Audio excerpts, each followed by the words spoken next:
देखिए माँ जी, वो पड़ोस की लूटन मौसी है ना, उनकी बेटा बहू उन्हें गोवा ले जा रहे हैं। अरे क्या बात कर रही है बहू, उसके तो ना मुंह में दांत है ना सर पर बाल, क्या करेगी गोवा जाकर। अपनी अपनी किस्मत है माँ जी, लूटन मौसी मरने जो वाली है। हैं? अरे बहू, ये कैसा मरना हुआ जो पहले से ही पता है और ऊपर से गोवा भी घूमने जा रही है। बोला ना माँ जी, ये अपनी अपनी किस्मत है।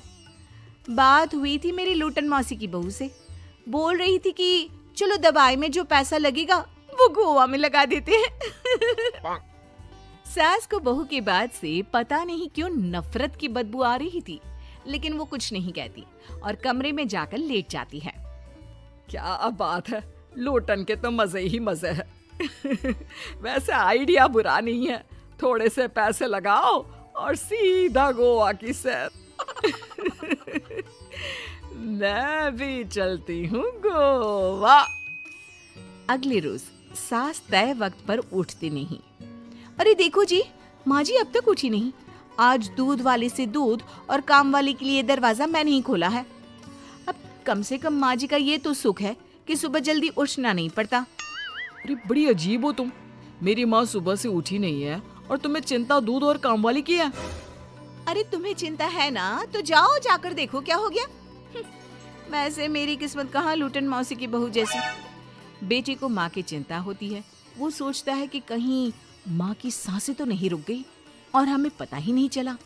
बेटा माँ के कमरे में जाता है और वहां जाकर, माँ क्या हो गया है तुम्हें? बेटा, लग नहीं रहा कि अब मैं बचूंगी, लल्लन डॉक्टर के पास ले चले। अरे कैसी बात कर रही है माँ, तेरी तबीयत सीरियस है और मैं तुझे लल्लन झोला छाप डॉक्टर के पास ले जाऊं? ना ना ना। अरे तो कहाँ ले जाएगा बता दे, वहाँ एडवांस दे दिया है मैंने, वो क्या कहते हैं, गूगल पे से। हैं? तूने क्यों पैसे दिए माँ? तुझे पता था क्या कि तू बीमार होने वाली है? सास को लगता है कि कहीं चोरी पकड़ी तो नहीं गई। वो हड़बड़ा जाती है और उसे पसीने निकलने लगते हैं। अरे माँ क्या हो गया, सर्दी में भी पसीने? लगता है तेरी तबीयत ज्यादा ही खराब है और लल्लन डॉक्टर पास ही में है, चल उसी को दिखा देता हूँ। माँ को लेकर बेटा डॉक्टर के पास जाता है, जहाँ माँ ने पहले ही पैसे देकर सेटिंग कर रखी थी। डॉक्टर के क्लिनिक में जाते ही डॉक्टर की ओवर एक्टिंग की दुकान खुल जाती है। हाय राम माँ जी, हे भगवान, अब तो कुछ नहीं हो सकता, ये तो मरने वाली है बेटा। हैं? ओए डॉक्टर है इसलिए इज्जत से बात करूंगा, नहीं तो मेरी माँ को देखे बिना ये बकवास करने के लिए तेरे मुंह में घूसा मार देता। अरे ना ना बेटा, ऐसे मत बोल, वो डॉक्टर है, उसे वो दिख जाता है जो किसी को नहीं दिखता। हाँ माँ, शायद तू ठीक बोल रही है। डॉक्टर क्या दिखा आपको? हमारे डॉक्टर जी, जिन्होंने पहले से ही माँ से बोलने के पैसे ले रखे थे। यमराज, काला भैंस, वो तुम्हारी माँ को ले जा रहा है, ले जाओ इन्हें। यार माँ, ये डॉक्टर ही या तांत्रिक, क्या क्या बोला जा रहा है? अरे बेटा, वो डॉक्टर है, उससे वो दिखता है जो किसी को नहीं दिखता। इनकी हर इच्छा पूरी करो, क्योंकि यम नहीं चाहते कि इनकी कोई भी इच्छा को अधूरी रखा जाए। निराश मन से बेटा माँ को लेकर घर आता है। माँ, आज से मैं ऑफिस नहीं जाऊंगा, चल तुझे वो झूले वाले पार्क में ले चलता हूँ, जहाँ तू पिताजी के साथ जाया करती थी। ठीक है बेटा चल, लेकिन साथ में वो बीड़ी का बंडल रख लेना, तेरे पिताजी वहीं झाड़ी में पिलाते थे मुझे। हैं? माँ कैसी बात कर रही हो? वैसे भी जीवन के 4 दिन बचे हैं और तुम। अरे देख बेटा, ना पिलानी तो ना पिला, लेकिन सुना ना तूने डॉक्टर ने क्या कहा कि मेरी कोई इच्छा खाली नहीं रहनी चाहिए। अरे वैसे बेटा 4 दिन की जिंदगी है, न जाने कब मौत आ जाए। माँ के मुंह से मौत का नाम सुनकर बेटा गंभीर हो जाता है, उसकी आंखें लाल हो जाती है।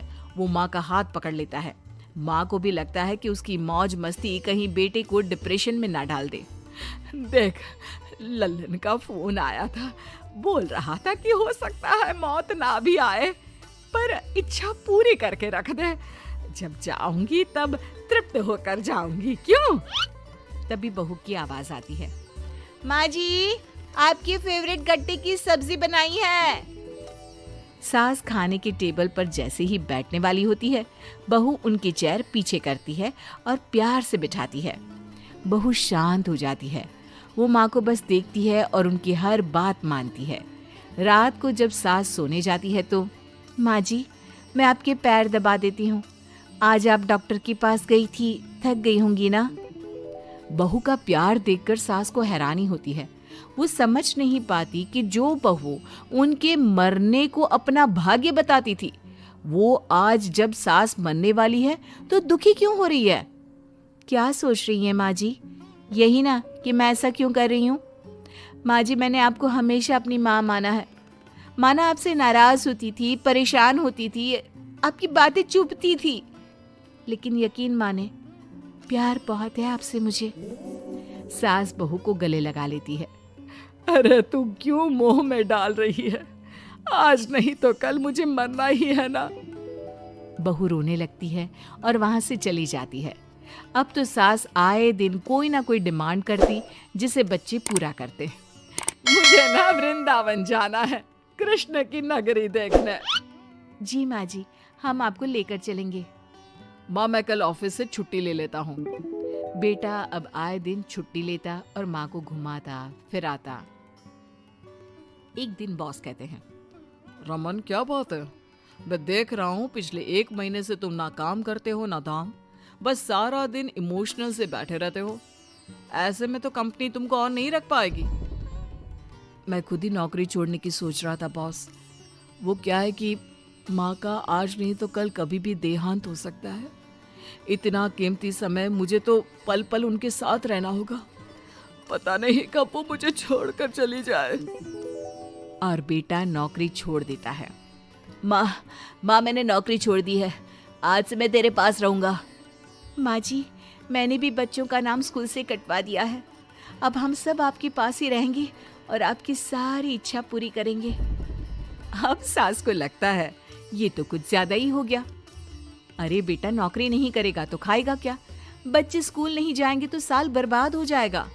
वो समझ नहीं पाती कि क्या करे, कैसे ये ड्रामा खत्म करे।